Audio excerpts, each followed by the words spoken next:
So, Saksbai? Oh, very good. So what's everybody working on today? I'm science grade 6. Grade 6 science? And you were working on? Social studies. Social studies, grade 3? Grade 2. Grade 2, okay. And what are you working on, Jedediah? Grade 2 math. Grade 2 math. Oh, my hero.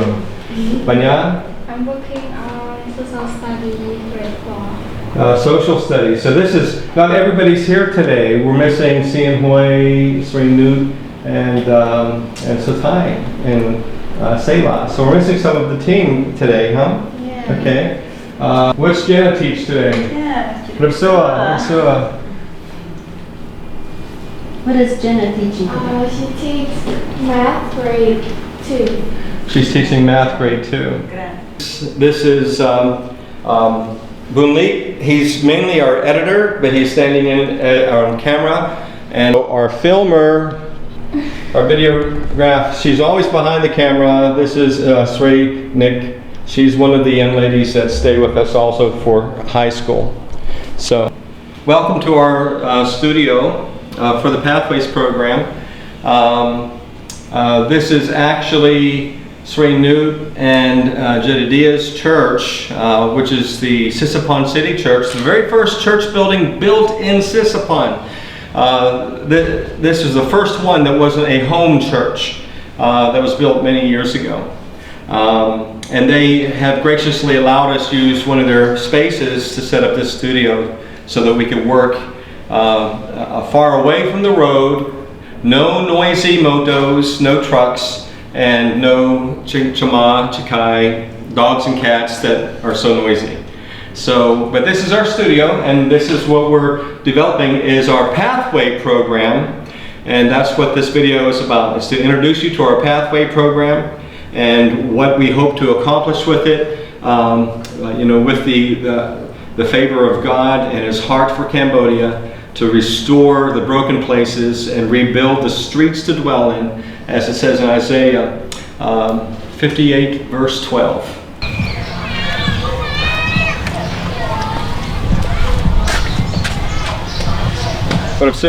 Hello. Again, we just want to tell you a little bit about what our Pathways program is. Some of you may not know Zoanna and myself. We're Dan and Zoanna Shorthouse. We've been in Cambodia now how long? Almost 3 years. 3 years and just a few weeks that we have been boots on the ground here in Cambodia. The reason that that we have been invited to Cambodia to retire from school teaching and ministry in America and nursing in America is to come and help Cambodia recover from decades of damage that has been done during the Khmer Rouge. It's been going on 3 and 4 decades now that Cambodia has suffered because of what took place during the Khmer Rouge here in Cambodia. And the primary thing that we're working on, besides bringing the gospel and discipling and building up the church, is we're focusing in on rebuilding an education program that works. But since we've been here, we have done various things. We've taught STEMS workshops, we've taught healthcare workshops, vocational education, manufacturing, some guitar making. All of the things that we were involved with came to a grinding halt when COVID hit the nations. So we, in the process of COVID, we were made aware of how many people have not finished high school and the need for a better education system to bring them out of poverty. Yeah, and we're going to discuss that in our presentation. We've interviewed the members of our team. Every single one of them many of them are the only people that that are anywhere near finished with high school. Every family in Cambodia has been affected by the lack of education. People dropping out of school, even in the primary school years, they drop out. But we're going to talk more about that as we go through the interviews. But the Pathway program is really based out of Isaiah 58. It is the repairer of the breach, verse 12, Isaiah 58, that you will be called repairers of the breach. These are people who are realigned with God's heart and with God's desire to help the poor and the needy and the broken. And when you do that, you're going to be known as those who repair the broken wall. But what we're focused on is the paths to dwell in.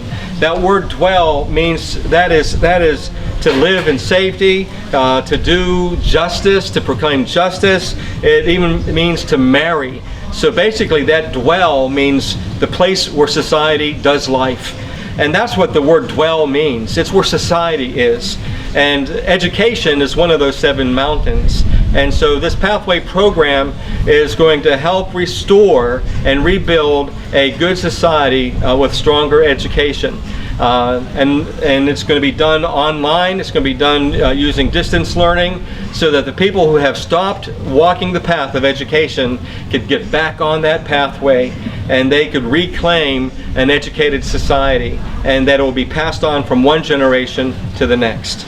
So enjoy the rest of the video. I pray that your heart is moved by the Holy Spirit, so that you would want to partner with us with this work that God is doing here in Cambodia. Thank you for your time, and God bless you.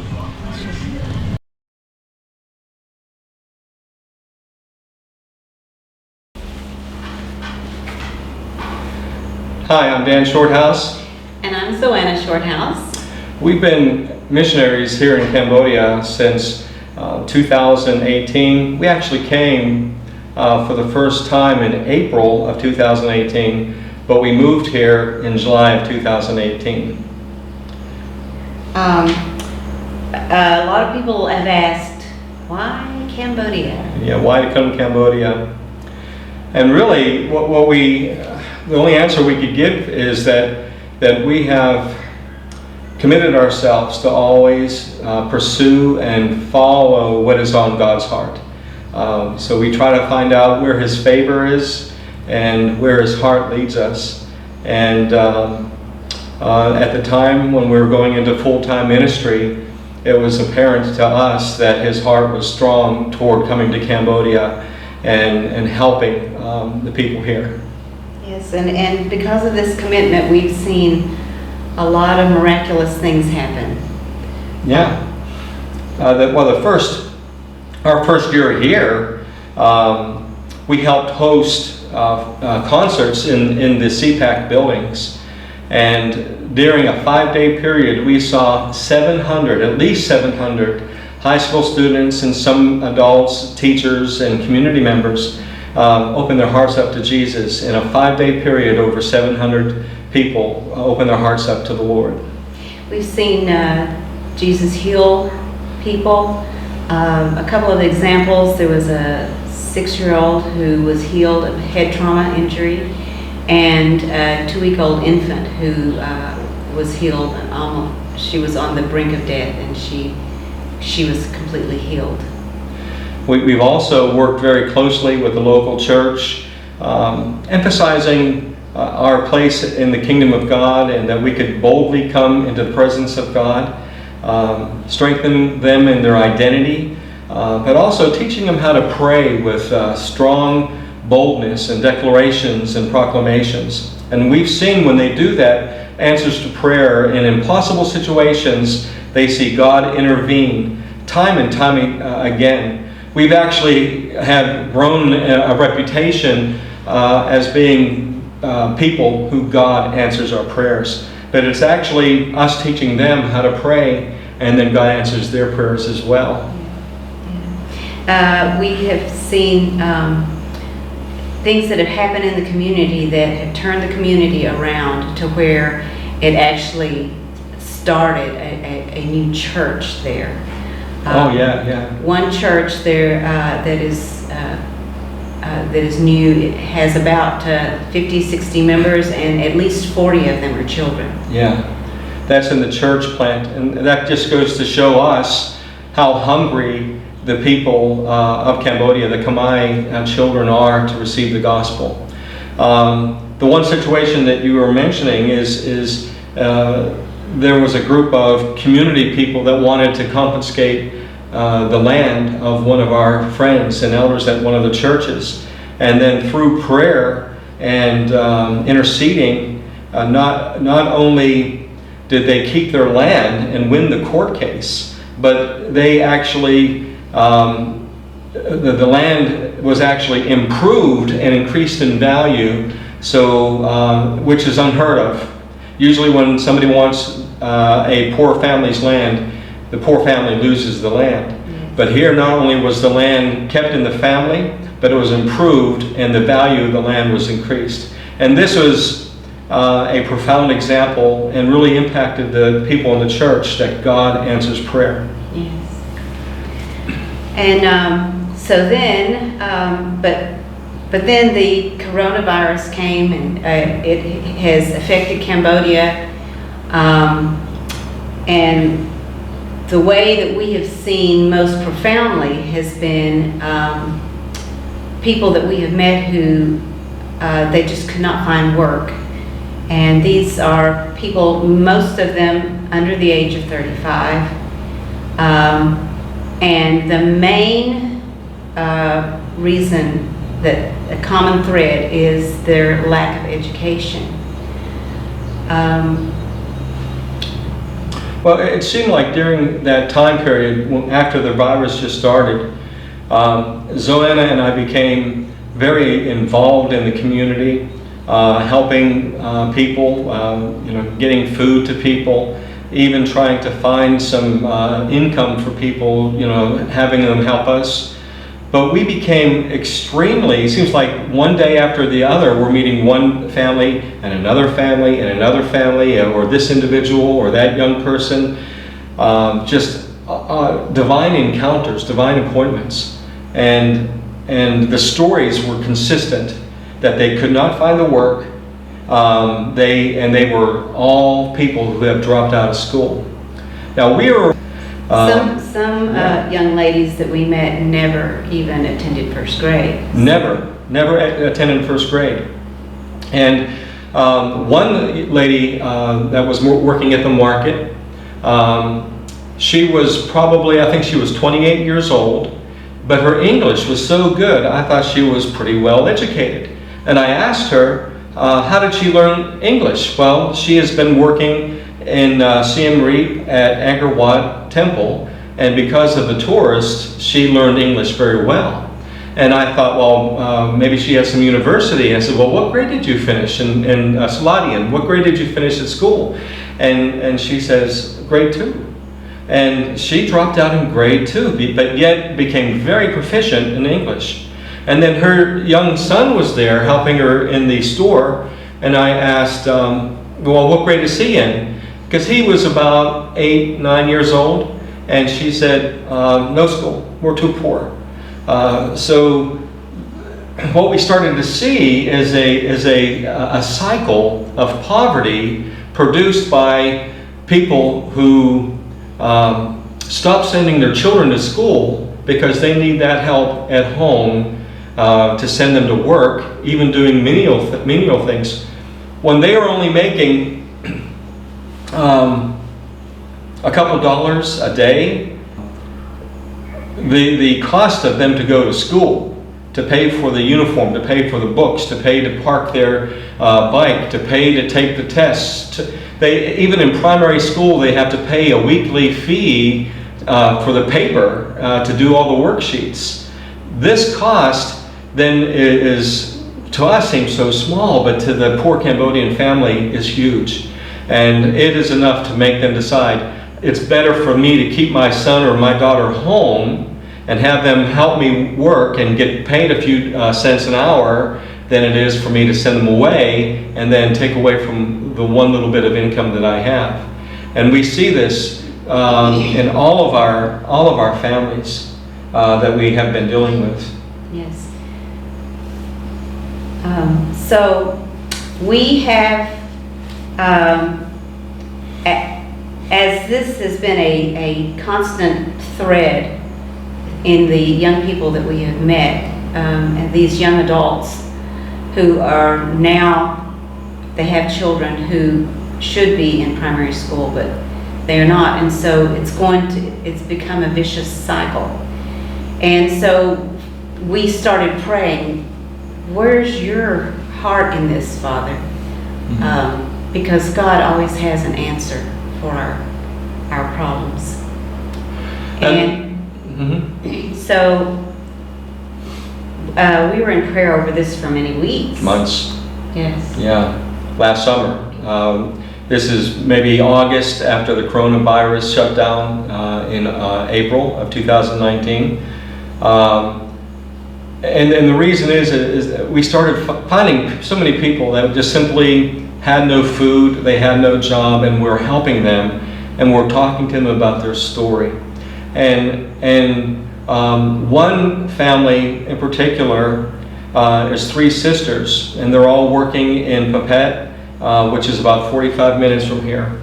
And they are working 12, 13 hours a day, 7 days a week in housekeeping when they can, because now, because of the shutdown, sometimes they don't work.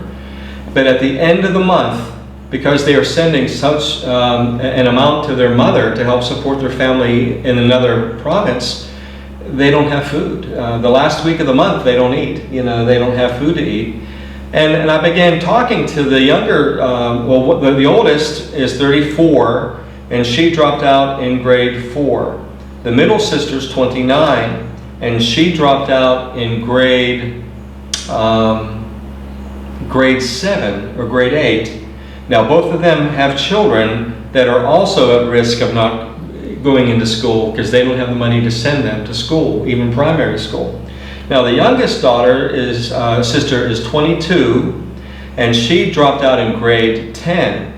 Now, I asked, since she was so close, doesn't she want to go back to school? But she has resigned and said, it's not my fate to go back to school. It's just, I can't do it. There's no way to work and then send money to her mother. She can't stop working. So we started researching. We started talking to the teachers and talking to the CPAC team here, Weha, the director, and we were trying to find out is there a path that they could follow? Is there a program that they could follow to be able to prepare, finish high school, take the national exam, even as an adult? In America, we have the GED program, the continuing education program for adults. And what we found out, it takes, if they have no education, it can take up to 6 years. Yes. But then, yeah. But they have to pay the teacher to instruct them. And in most cases, it would be necessary for them to stop working. Yeah. So this makes it impossible for most people to be able to complete this program. So they're stuck. Really, they are. They're stuck in a life that they cannot continue their education, and they cannot stop working to get educated, because they got to keep working to eat. They got to keep working to support the family members. So that's what started us thinking about providing some kind of a pathway or a program where they can study online. They can, we can create a distance learning program using video-based media where we help rebuild the foundation of the primary school education that they have missed or forgotten, so that they can continue in 7th and 8th grade middle school, and then after middle school they can continue in the high school grades and then be ready to take their exam. So we began praying about that, and even the name that we wanted to name the program. And we decided that that this was something that was on the heart of God for us to do, and we started moving forward. Now we started recruiting the resources that we already had, right? And that was the girls that we are hosting so that they can finish high school. And my interpreter, and from those few people, who are teaching the curriculum that already exists here for the Cambodian school, but we also want to enhance the curriculum with STEMS education and the gospel of Jesus Christ. And those few have grown to a team of 10 now. And they have videotaped close to 40. Over 40 videos Over 40 so far. videos, and have prepared about 180 lessons that are ready to Yes. be videotaped, that we can put online for these people, to make available to these people to continue their education. Now, Zoanna is a certified teacher, and I'm certified in teaching as well. Been teaching vocational education since 1992. That's where I retired from. So the first thing that we started doing is teaching the girls how to do lesson plans. But they've been learning how to do lesson plans as a part of their church education here in Cambodia for many, many years. So this is something they are already familiar with. Plus the curriculum for 1st through 6th grade comes with lesson plans. There's a teacher's manual. So for us to integrate now, the only thing that we really need to do beyond what is already in the books is to add a vocabulary for science, technology, engineering, and math, the STEMS curriculum, teach some small lessons that's appropriate for the individual grade level. That way we are also helping overcome an obstacle for them to really enter into a strong workforce, and that is to understand science and technology and engineering. Many of the words aren't even in their vocabulary, so this is helping build a vocabulary. And this is not going to just be available to people who have dropped out of school. This is actually going to be useful for other situations as well. Yes, it can be used to enhance the regular classroom teacher, to enhance their classroom instruction. Right. Oh, one of the other things we found out, which was a real surprise during this time, we were involved in a church plant where over 60 young people, we're talking age 12 and below, 60 are coming together every week to worship Jesus in a community. It's just almost a young couple started talking about Jesus, and all of a sudden they have a church of 60 young children. But in this community, which is in another province, the entire district only goes to grade 7. They do not have a middle school beyond grade 7. There is no grade 8, there's no grade 9, they don't even have it in the district. So basically, these poor people, when they get to grade 7, they drop out, and that's it. There is no place for them to go. They don't have the money to send their sons and their daughters to another province, to another city, to another district, and pay for their education. So using this program that we're developing, the Pathways program, we're going to be able to deliver the curriculum online, but also we could put it all on a hard drive on a laptop, an external drive or an internal drive, and then we can set up satellite locations with local pastors so that they can become the center for education to help these students, first of all, move from 1st grade to 7th grade. Many can't believe how many 12-year-olds that aren't even out of 1st grade yet, that they're not promoted. They just cannot get out of 1st grade. But this will help them move through the education pathway and then have a means of getting 8th grade, 9th grade, up to 12th grade curriculum delivered to them using the internet or using a hard drive on a laptop. And then we can, our vision is to have a laptop and a projector and then have a learning center, not just with the local pastors, but at the CPAC technology centers and at the new Hope orphanages that CPAC supports through Pastor Sinai. So there's a lot of avenues where this could be delivered and brought to the Cambodian people. We believe that if we could help stop the dropout rate and make education valuable in the hearts and minds of this new generation, the cycle of the dropout, which produces the cycle of poverty, will come to an end. The person who finishes high school, we've seen this with our own, the girls that we have 2 graduates so far. Their earning ability, it doubles just by finishing high school. Now, this is something that could be life-changing for a family. Even to have one graduate who's earning twice what anybody else in the family is earning, it can make a huge difference. If we can get this message across to the rest of the people, if they can see the value in this,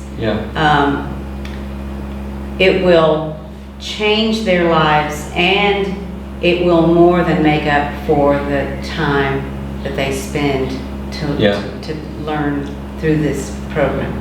And we also want to set up a mentoring program using our team to start with, and then the local pastors and the local churches, to where the adults who are still working will start and sign a commitment to where that they will work through the program at a certain pace, and we can help them do the assessment tests, do evaluations, and making sure that they are making progress through the program, so that more families embrace education, and not only will they get finished with education as adults, but they make sure that their sons and their daughters stay in school as well.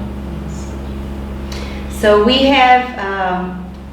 would like to show to you now and introduce to you our team members, and they are going to tell you a little bit about their lives and how education has impacted them, and the lack of education maybe has impacted their friends and family, and what this program means to them. We thank you for your time. God bless you. Yeah, God bless you.